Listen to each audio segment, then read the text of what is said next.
doing that right now. I know, me too. Okay, hitting the button.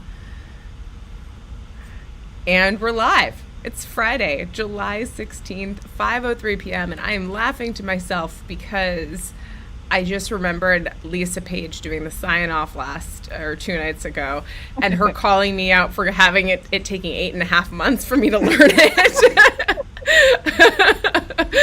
Oh, Scott is not here, so we are cheeseless on cheese night. Yeah, Scott is responsible for bringing the cheese on cheese night. The cheese stands alone. When he does not show up for cheese night, we don't end up with cheese. Yeah. So, lighter tweeting while we're without Scott. Ben, you have the monologue. I do. Shortly before we went live today, I received a text from a member of the Greek chorus who will remain nameless unless the person decides to out him or herself in the Greek chorus. And the text responded to my question about this person having locked his or her tweets. And I said, dude, you locked your tweets. What gives? And this person said that there was a troll. Who's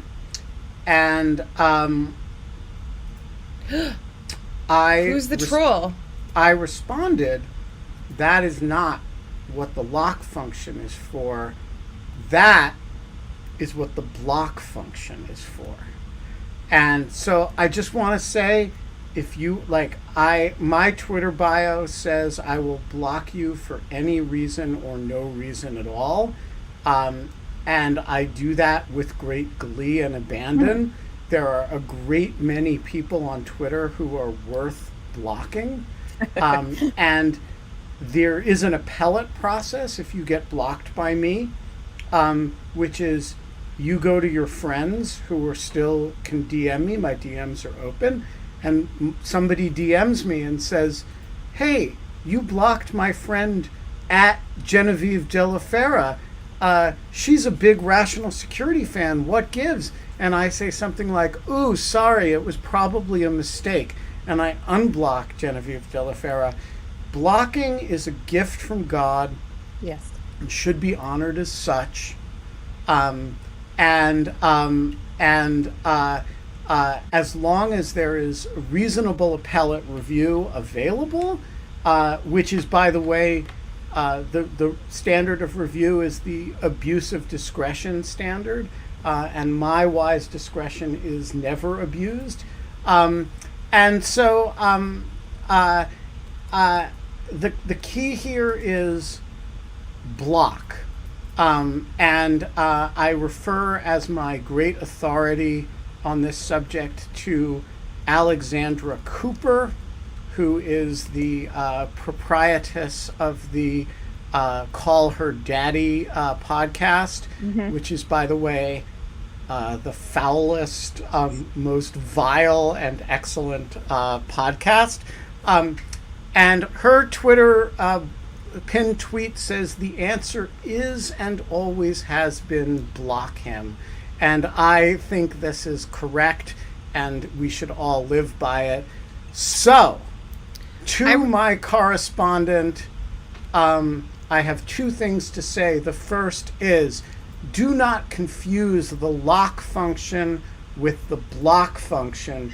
One is offensive, the other is defensive. Don't go defensive when you mean offensive. And the second point is, we are not allowed to have fun anymore. But in lieu of fun, we are allowed to have cheese night without cheese. It's the lactose intolerant special. It's the lactose intolerance. It's the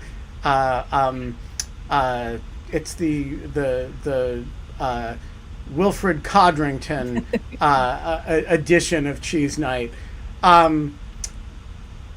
Yeah.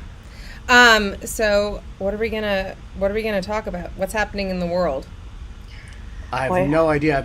I've been writing my testimony, which is now yeah. finished. Oh, that's great. Ooh. Congratulations. Yeah, thank you. Well, I was thinking that there was a fair amount to talk about in terms of all of the stuff that the White House has been saying about mis and disinformation and laying it at the feet of social media. But you know that's my bailiwick anyways. But any thoughts on that? Oh my gosh, Richard. Why would you do that? What have I ever done to you? Sorry. Anyways. What did Richard do? Richard said he wants to LOL throughout the entire show. I was complaining about this on Twitter. Wait, do you have a problem with LOL? Only when I'm on screen with you right now, Ben, and I text you something and you text back LOL, and I'm like watching you and you don't actually laugh. Okay, and I'm like, so this has been like a source of anger for me for now 20 years. I learned, I've never used the term LOL.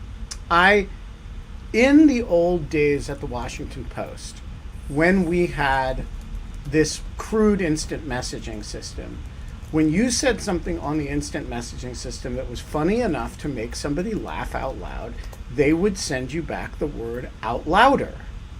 And that meant your comment was funny enough to make them actually burst out laughing. So it transcended the digital and, burst IRL, as have we you say. ever heard of Out Louder? New poll. No, I'm telling you, look, the question is, have you ever heard of Kate Boo? Because Kate Boo, Catherine Boo, Pulitzer Prize winner, New Yorker writer, all around, MacArthur Genius Award winner, Kate Boo used to say out louder when I said, and that was really like a cool thing when you could get an out louder from Kate Boo. This was in the 90s. I know that's like hard for people to remember. Some people weren't born yet. We've got a solid 34 votes for no and 0 votes for yes. Yeah, well, I'm telling you it existed. Okay. And Anne Kornhauser, I did not know you and Kate were best friends. I think the world of Kate Boo. We used to live in the same building and work together at the Washington Post. And if Anne, you've just been fact-checked by her best friend. No, ask Kate Boo.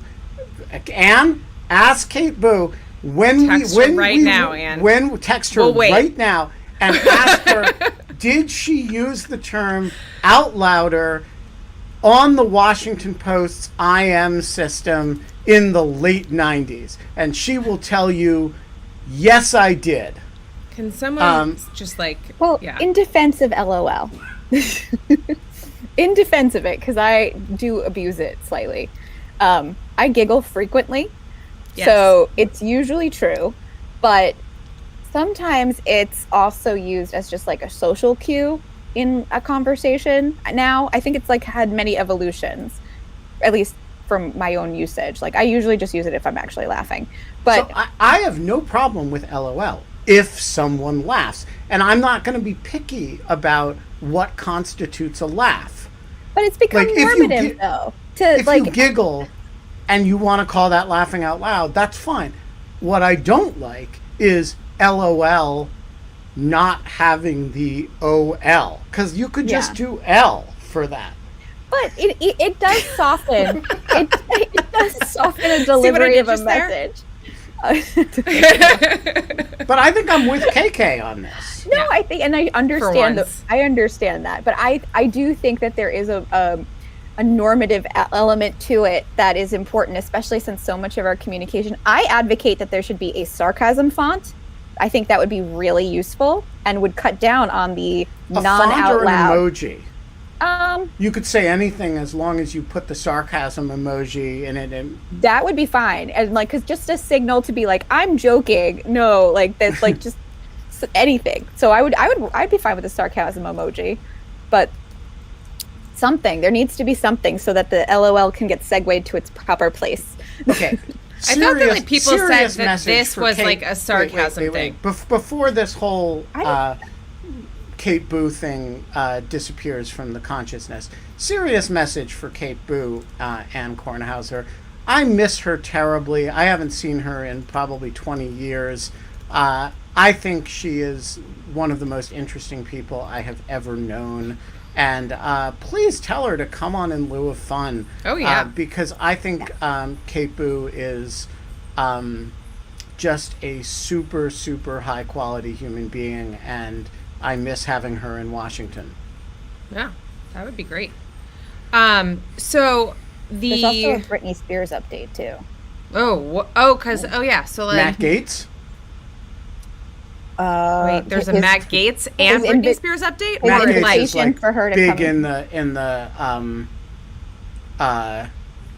in the pro-Britney camp, which he it and I have in common. Yes, but it grinds my gears because it's such a utilization of an actual issue. That is the most adorable use of grind your gears that I've ever seen. If that was just... it just makes me infuriated because it's like he's taking on an issue that is supposed to distract from his own menagerie of problems at this moment and kind of co-opting it for his own usage, which the man adopted a grown man.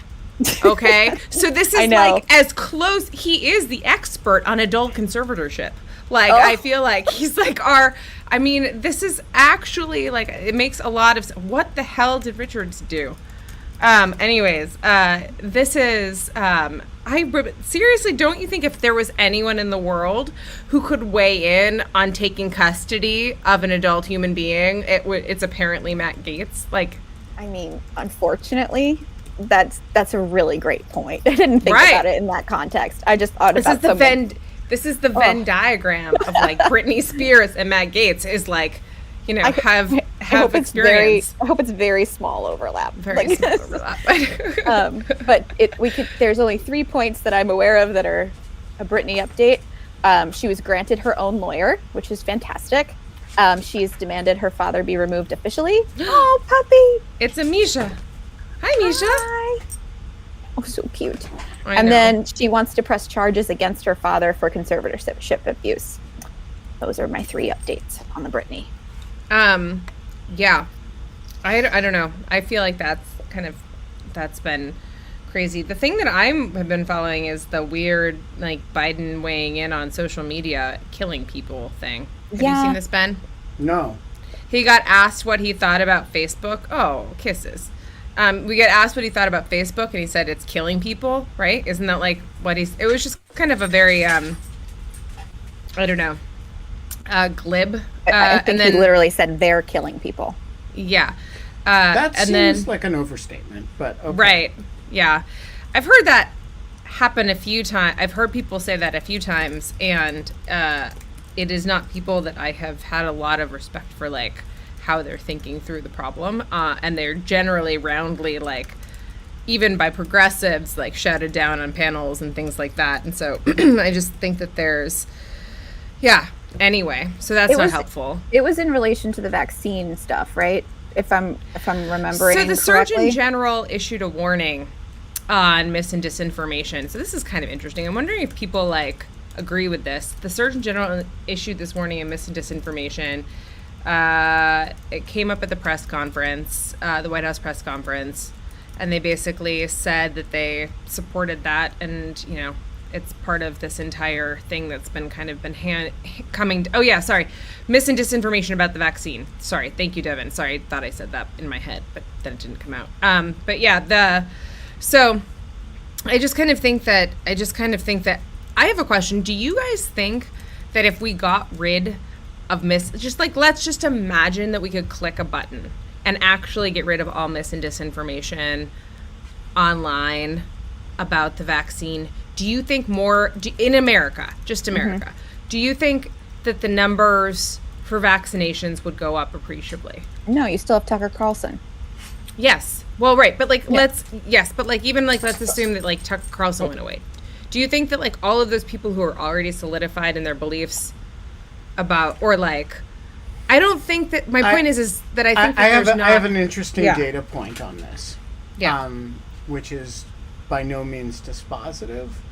But I think if things are not reinforced on television constantly, they drift from the public consciousness very quickly. And my evidence for that is how frequently I get stopped on the street by people because they recognize me. And I was quite interested when I stopped doing MSNBC at the beginning of the year, and even before that, when they stopped using me a lot, how quickly my face just ceased to be something that people recognized. And it took about 2 weeks. And you think like, okay, your face is something that people know, but it's actually not. It's something that people are reminded of over and over and over again when you have a television contract. And the moment you don't have a television contract, you're not reminding people of that, and then they forget who you are, which, by the way, I'm really not complaining about. I was just going to say that if we hadn't had In Lieu of Fun this entire time, I would have no idea what you look like. Exactly. Yeah, that I would just I would have just forgotten you existed. You would have just totally forgotten, but you know me. It's a little bit different. And so I am totally willing to believe that if you stopped telling people tomorrow, don't get vaccinated, the vaccine sucks, don't do it, they would almost immediately, a large percentage of them would change their orientation to it, because actually the consistent reminder, the vaccine sucks, don't do it, is really important to the mindset. Go ahead, Genevieve. I just have a question too. Do you think that if we were able to erase the conversation, there's no longer a factual dispute that's going on in the media that has disinformation, but then we were able to do more of a carrot rather than a stick approach and incentivize people in different ways to get it? Because I know some, anecdotally, we were having a conversation yesterday that some companies were saying, well, you'll be eligible for this bonus if you get vaccinated, and that seemed to have a huge micro incentives matter a lot. And that I agree with that. You're asking people to do something. So at the most fundamental level, we think of this in ideological and public health terms, i.e. vaccination is good, the safety record is good, COVID really sucks, and it's actually really good to get vaccinated. And therefore, I will interrupt my day to get vaccinated. There are two big things that cause people to assess it differently. One is disagreement with the premise, that is a different ideological valence. Vaccination is Bill Gates putting a chip in you that's going to cause, tracking, et cetera. But the second one that probably affects more people is just not believing the premise enough to interrupt their day, right? Because it actually requires that you go somewhere, you do something, you change your behavior in some way in order to get a little bit sick for a couple of days, in order then to have to do it again in order for some intangible benefit, intangible because you don't expect to get sick anyway, right? And so if you then don't get sick when you don't expect to get sick, you don't perceive yourself as experiencing a benefit.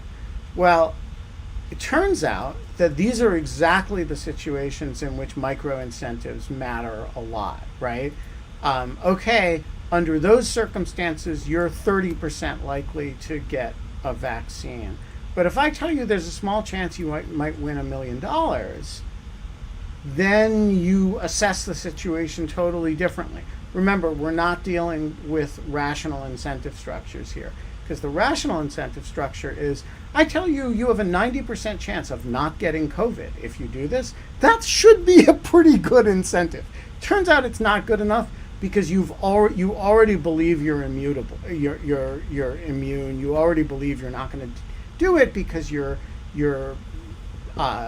you're doing you're one of the elect, or because you're a person who's you're living according to the rules or whatever.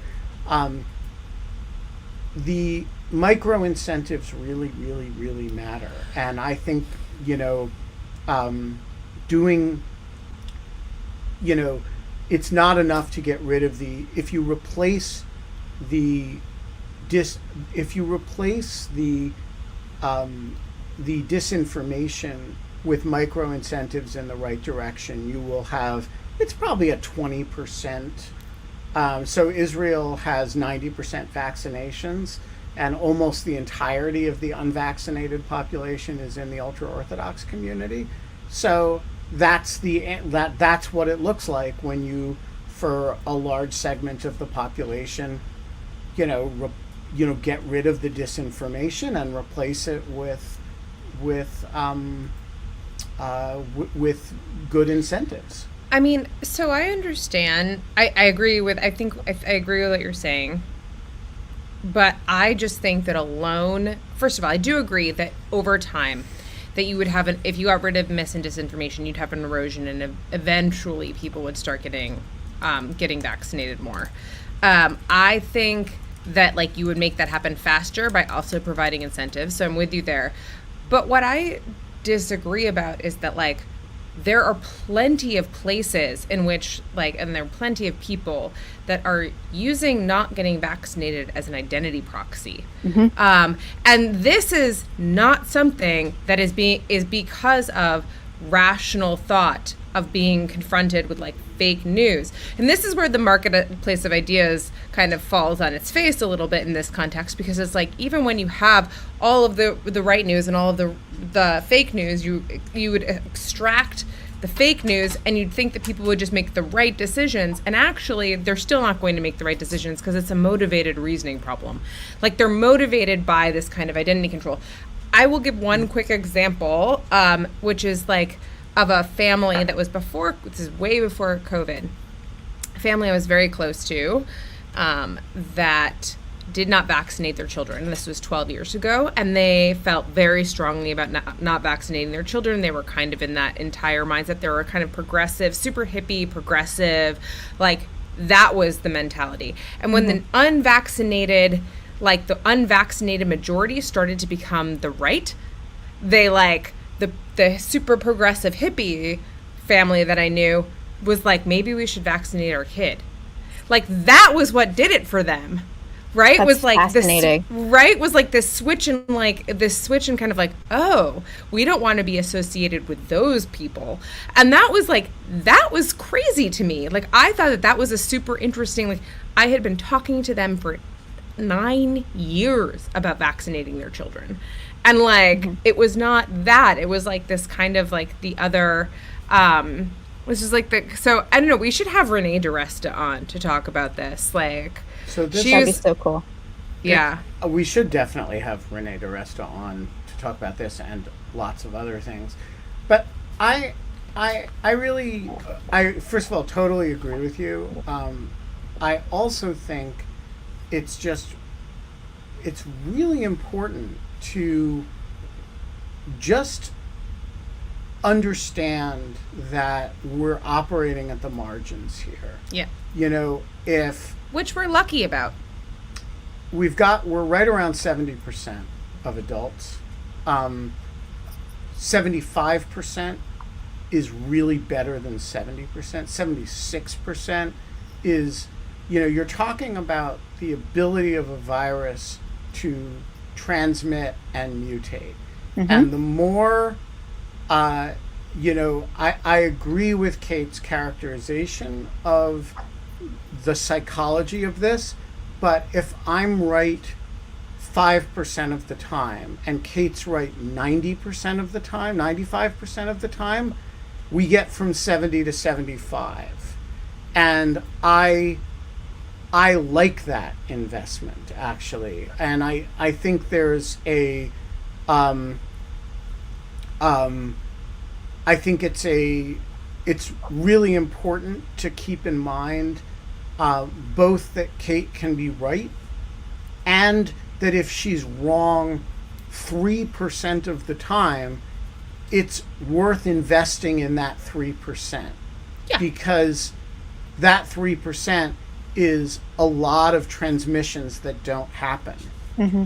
Particularly Sure. with all these new variants that are coming out. And Exactly. I think one of the other issues too is that everyone has variant fatigue that I hear is the most common thing from people. They just are like, well, I don't want to even think about it anymore. And it's like, no, you have to think about it because it's not operating the same as the original virus before it mutated. And it's incredibly more transmissible. The risk is much higher to people who are not vaccinated. And it's hard to not get preachy, like sometimes. And I mean, I struggle with that because it's, I don't know. Do you guys feel the same way? I get so frustrated. Oh, yeah. I mean, I literally, before I went into, I was doing cognitive science and motivated reasoning kind of work before I went into like social media and internet law kind of stuff. I should look up some of the papers. Dan Kahan was one of the people I was working with at Yale who does really tremendous work in this, and the law, and basically how it changes how people make decisions in the law and how people make decisions generally about things like climate change. So one of the things that he studied really extensively was not just vaccines, but climate change, and how you could go to a place like Florida where people could actually see the sea level rising and things getting swallowed up by the ocean and still deny climate change, and how you got around kind of that type of, how you got around that type of wrong think, basically, to kind of, to use an Orwellian phrase, but and it's just very, very, very difficult because people are not looking at a problem from a rational perspective at all, or from a cognitive reasoning perspective. They're just looking at it from an intuitive perspective, or a place that is about an identity politic. Identity politics is overused. It's not just identity politics. It's a little more complicated than that. But yeah. Wait, do you know Dan Kahan, Ben? No, not at all. Oh. But Janine said in the chat that he's brilliant, but she could never understand anything he was saying in class. So I said then he's less brilliant than he should be. No, that Dan he is actually absolutely brilliant, but that is his flaw. It's he has one of those types of minds that is at a plane that wavers between generally cognizable to a population, and whether he wants to bother to make himself cognizable to a population. So that's kind of the rub of that. It's the opposite of Jordan Ellenberg, who is so good at making really complicated things accessible to everybody. And I just, so it's different types of superpowers. Anne Kornhauser, have we heard back from Kate Boo about an Out Louder? I feel like we would have heard in the chat. I'm going to start bringing in people to oh yeah. I think we should have Dan Kahan on in lieu of fun and have subtitles under him, which is what he means. No. He's actually incredibly funny and he's very funny, and he's really, really great at kind of at what he does and explaining certain things. But it is just a slightly different. Hello, Daniel. Hello. You have one of your trademark terse questions, so please go ahead. Managed to get it down to 3 words. Yeah, exactly. And it rhymes. So if we're just talking about political considerations, should Justice Breyer retire?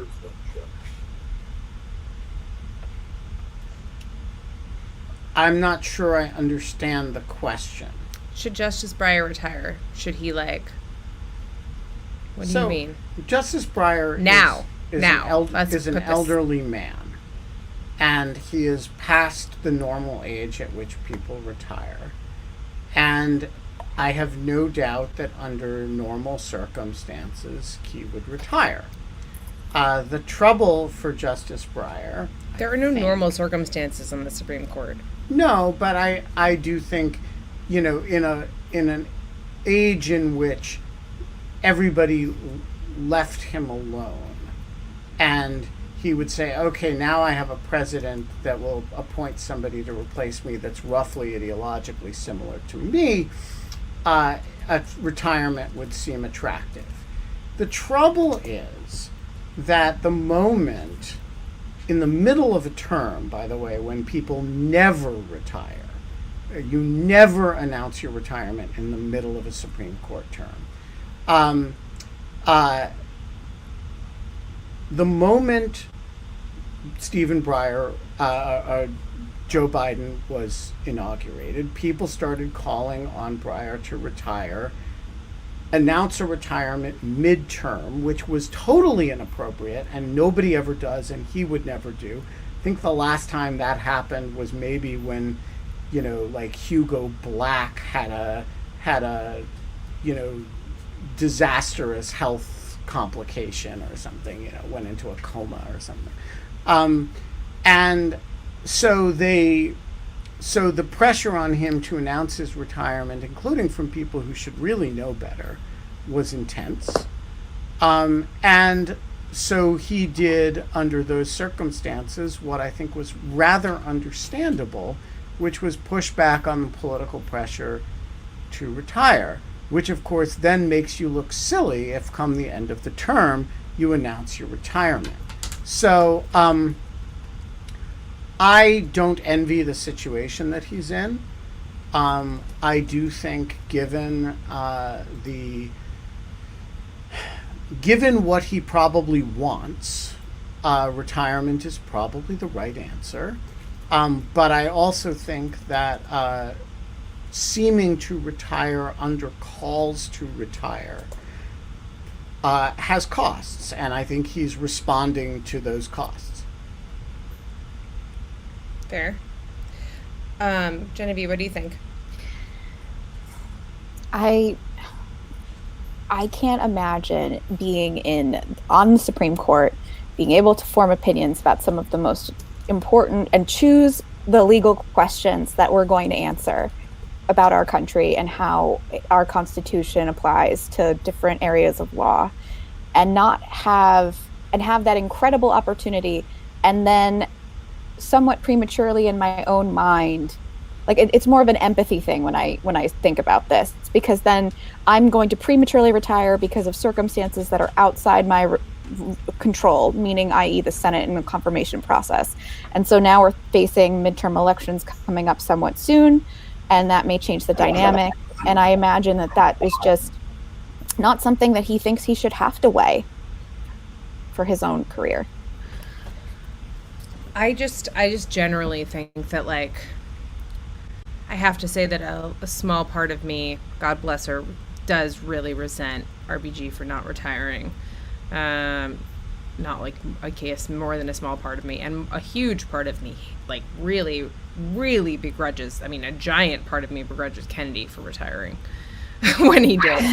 And so there's that is, but I mean, I also kind of, the thing that I think is misleading. So, Ben, do you have any insight on this? You would have more insight than I do.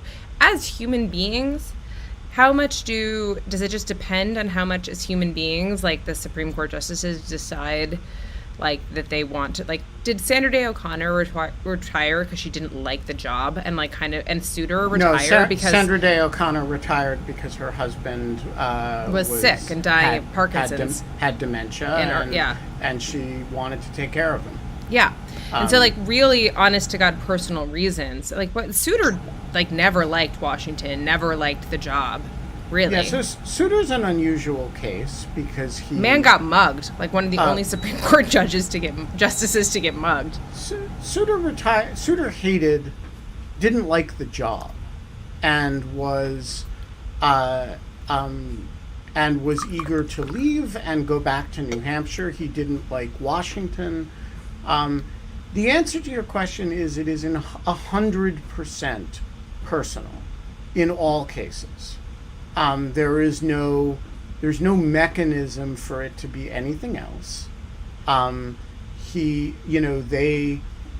People leave most of the time because they don't have a choice.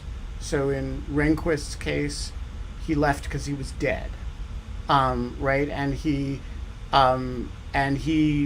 really made clear he wasn't going to leave for any other reason. Most people leave because they're finished for one reason or another. You should always bet on people not giving up power. Mm-hmm. It's an extraordinarily powerful position, and most people don't give it up. So on any given, is so-and-so going to retire this year, the better money is always on no than on yes, just because who gives up that much power without a really good reason? Now, there are exceptions to that. Souter was an exception. Kennedy was sort of an exception. He was not a young man. He was not... he did love the job. He loved the trappings of the job. He loved a lot of things about, but he was finished. And, I do think the idea,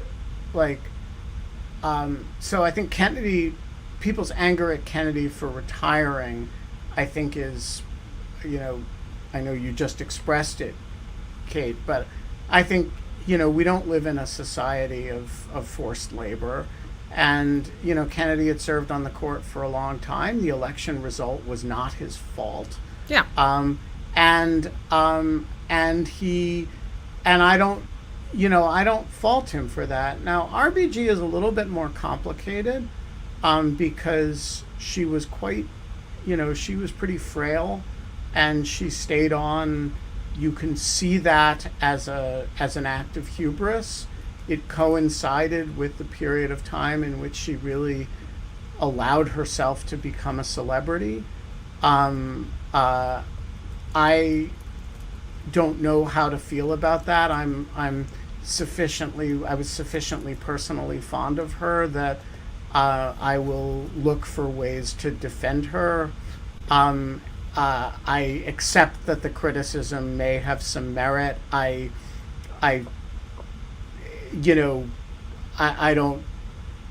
don't feel qualified really to evaluate it dispassionately. Yeah. I think that, I guess, kind of like people only get to live one life. And nobody plans on dying. Yeah.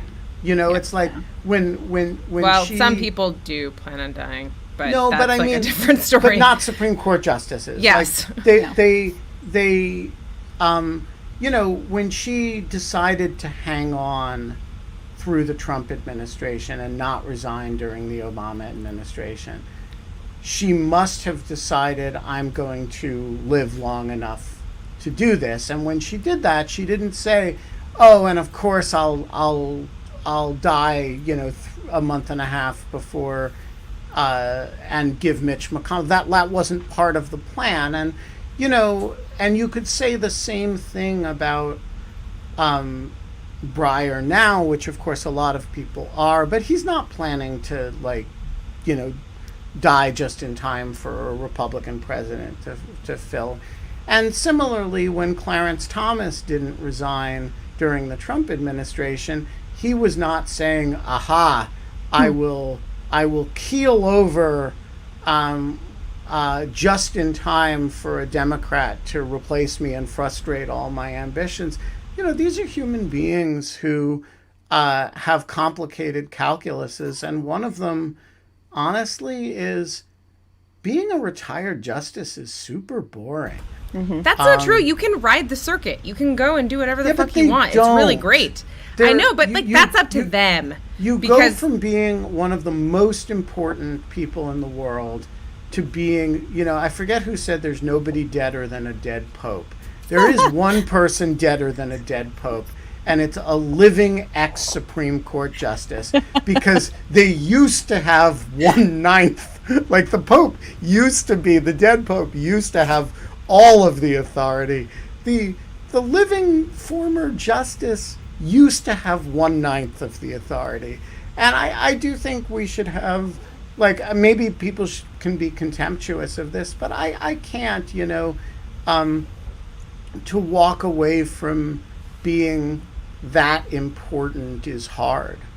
I think we're going to have to rename Alicing Reverending, because we've now twice, like, I have brought, like, Hillary on, and then we've had to make her sit here. Sorry, Hillary, we love you. You have two great sets of questions. Go ahead. I know, twice, exactly. We Aliced you twice. But go ahead. Okay, it's an honor. It's an honor to be Aliced or Reverend twice. Happy cheese night.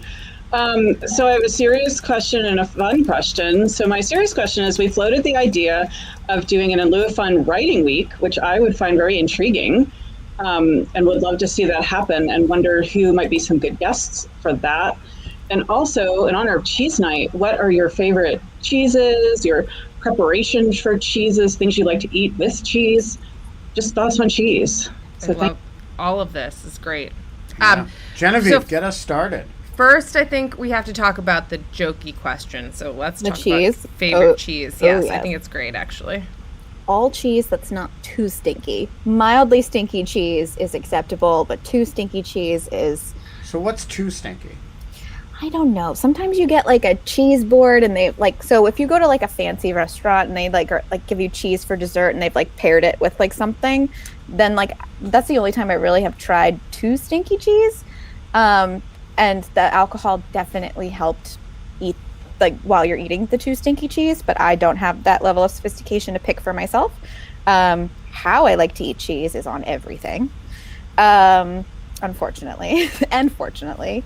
But particularly, if I had to just go with one, I feel like mozzarella is a really good, solid cheese. It's like just the old faithful. And then brie also. I like brie a lot. And brie and a baguette and maybe some like radishes as like on like a picnic, or apples. Yes. That's all I need to be happy. Or good butter with the baguette. Pretty much just a baguette. Now I've gone too far.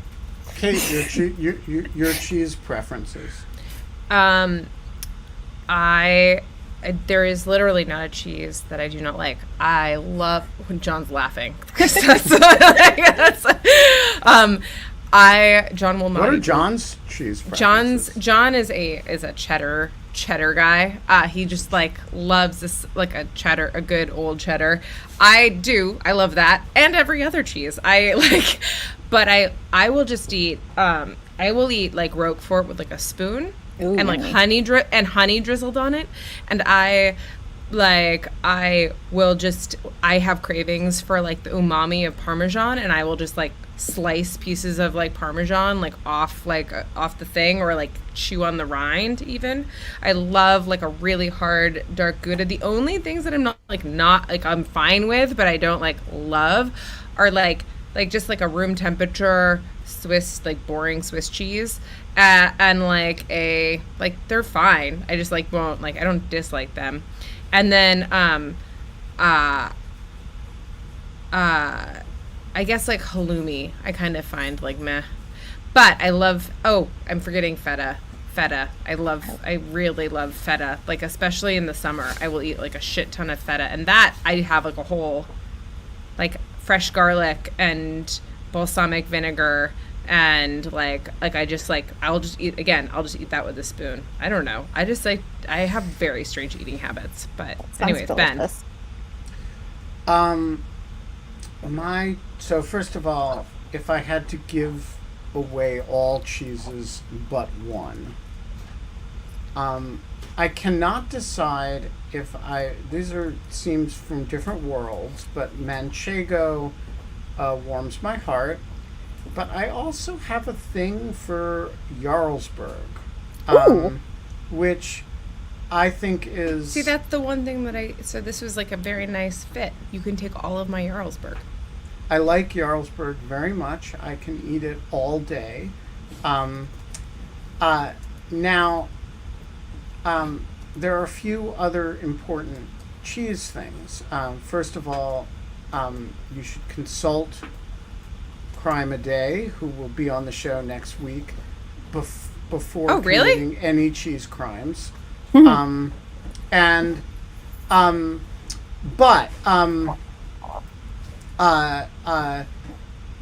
I am basically pretty omnivorous with respect to cheese.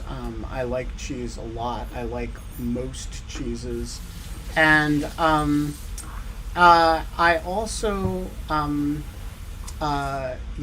just pro cheese. If you guys were going to make a grilled cheese, though, what would you put? Jarlsberg. Jarlsberg, Kate? Yeah. No, a really old cheddar with pumpernickel or rye bread. Ooh. Also, can I make somebody referred in the chat to certain cheeses as basic, and I just want to defend basic cheeses. No. Yeah, You know, your basic, like, sharp white cheddar. Yeah. And I'm just like pro all the basic cheeses except American. I don't like American cheese, but like your Velveeta. No, that's not cheese. That's fake. I feel like there's still a place for that. It's like beginner starter cheese. Like if you get fair. started when you're little on like that, and then like you move, because I think of that as like going on like a little kid's grilled cheese, and then like as I got older, I was like, ooh, Gruyere. That's my go-to for a grilled cheese. That is a good grilled cheese. Yeah, any mix generally. I feel like cheeses are underappreciated when you mix them. I feel like it's just kind of like blended wine. Like, I think blended wine is great. It's like everything in life gets better and more beautiful when you just mix it all together. This is also how I feel about people. And so, Yeah. So there's the grilled cheese answer. What was the other question? The other Writing. question was about doing a writing theme week. And I think, hold on. Hillary, can you clarify in the chat if you mean like something like where we talk about the craft of writing, or we bring on people to talk about writing in various ways, like, or Ben gives his op-ed kind of lesson. I'm just like curious what you meant by that. Like, I for one would love to do a writing theme week and bring on just writers to talk about both like their of different varieties, from like legal academic to social science to nonfiction to fiction. I'm sure we could easily fill 4 days with that. But what do you think, Ben? So this format is super hard for me to teach my writing, my op-ed seminar in, because it's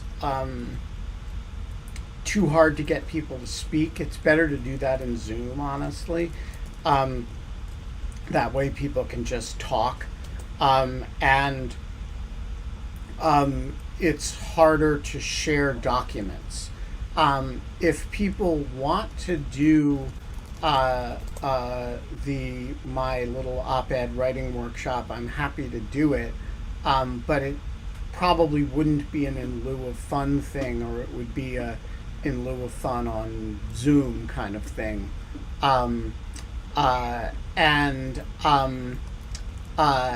We could do, Matteo, a retro in lieu of fun, like 1950 edition. I think having a group of people come on and talk about the kind of writing they do and What their process is like? is always interesting. But if we were going to do it in a more practical kind of way, you'd probably want to do it not in lieu of fun.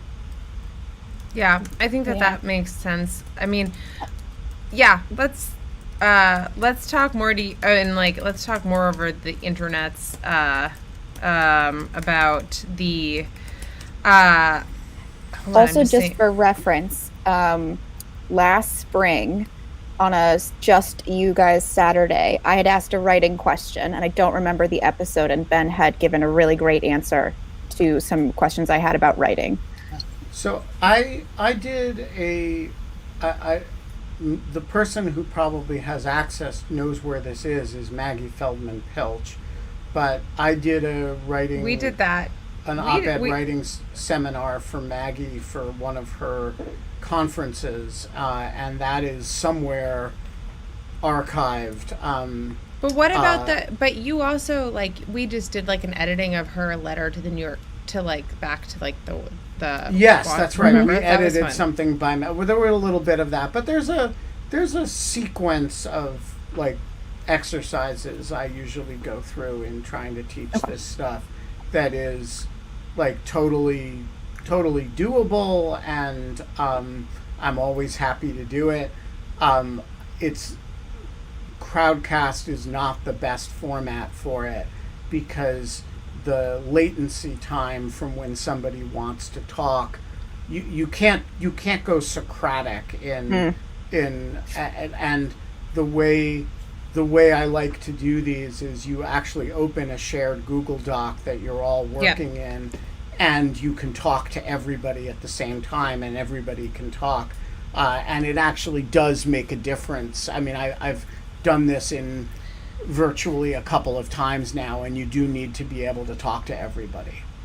Yeah, I think that's right. I mean, it would be fun to talk about because I'm curious about what other people's writing styles are like, but I just feel like it might get repetitive over a whole week. But we can talk about it, or we could try to make like a goal to have like more people on. Scott's not going to be able to be around as much next week because he's away, and I'm not going to be able to be around as much for the week after that, but maybe we can schedule it for sometime in August. Also, that'll be kind of key with before the semester starting and everything else. Christopher, how are you feeling, dude? I'm actually feeling okay. Wait, what happened? I don't understand. So I'm double vaccinated, still mask everywhere, and I still got COVID. I think the Delta variant. Do you mind if I ask which vaccine you had? Yeah, so I had the AstraZeneca. Okay. Which you guys don't get. So, yeah. And I knew sort of when the Delta was coming out that that was sort of shown as being less effective against the Delta variant than some of the other vaccines. So when you said double vaccinated, you mean like you got fully vaccinated fully. With AstraZeneca. I thought you meant, what some people are doing, I thought you meant you got like Johnson & Johnson and AstraZeneca or something. Yeah, but you got, okay. Yeah. No, I've actually, and then I know in the U.S. you guys were talking about having boosters, and they were, I think it's under consideration here, but it's not available to me if I, because they had said it might be more effective if you did, like you said, mix it up. That's so terrible. We have a key question for you. Yeah. How do you feel about being the first member of the In Lieu of Fun Greek chorus to have a breakthrough infection? Because I think you're we have a lot of distinctions in the Greek chorus, but you're like, no one else has been vaccinated and gotten COVID yet. Yeah. And I think that's you really have something to be proud of here. Yeah, let's get a tattoo. My dad was saying that I'm like a warrior or something here. You win for the worst immune system. I'm so sorry. Well, it's weird because I'm not really I probably got it the first time last March because my flatmate at the time he got it, and I kind of imagine that he was like bedridden for months, a couple weeks, and I didn't get it at all. So it must have passed for me the first time, and then I got vaccinated. So what was your experience like with the Delta variant? What were your symptoms? How did you feel? Yeah, the major thing I thought, so I didn't have it's different. So there's not I didn't have a cough. Okay. I would say I had a fever, so I was perspiring. Even when it was cold, I had the windows open or the balcony open. I didn't have any loss of smell or taste. So it's kind of like they're saying that the sort of major things that you associate with COVID, it's not what you get with Delta. But the most frustrating thing is that I mask everywhere, and I'm probably the safest person that I know in terms of, and I'm not seeing people. So it's maybe the thing I do is go to the grocery store, and I guess, even Bad if luck. and stuff like that, that's probably where I caught it. In the UK, we have a track and trace app. So like it doesn't. Were you using that before this happened? Yeah. Or did you download it after? No. You have, and to go into some places, you have to do your the app. Okay. You have to scan it in. So Okay. they say the weird thing is, it's like they don't track. They don't track your. It's not like a GPS tracker, so they can't say, oh, he went to the supermarket, he went to this place, that place. It's only used for. They use Bluetooth, and they determine whether you've been in the vicinity of somebody who had COVID. And so I'd had that alert before saying you've had close contact with somebody who's contracted COVID. You need to isolate for 8 days. So I did that before. But I had no indication before or after testing positive that I was in close contact with anyone. And they said, go back and check your, give us your activities and locations for the 5th through the 9th. And I went back and I looked through my credit, my bank card charges to see what I had done. It was basically just nothing unusual, sort of just going to the supermarket and back. I wonder, the one thing I wonder about it, they may have been latent, is that I did go on a train outside of London to like Kent for like the Saturday, like a sort of like the day before 4th of July. But that was before, that was outside of their range of when I could have got it. Right. So either I did get it then and it didn't show up, or they're off in terms of how latent it can be before it shows up. Because I really only had it Monday, and then I ordered the test, and I got it Wednesday, and then last night got a text that says, your test came back positive. And how are you feeling now? I feel fine. I mean, I sort of felt, whether it was like is it psychosomatic, like once I got the text, I sort of felt worse after that, and sort of was maybe I was just reacting more to the test than to the COVID itself, or sort of making myself feel worse because I was supposed to feel worse because I'm, because of COVID. But well, we're glad you're feeling okay. Yeah. And may your breakthrough infection be consistent with what's expected. Yeah. Thank you. Yeah, I really hope it doesn't get worse. Which is you get a little bit sick and then you're fine.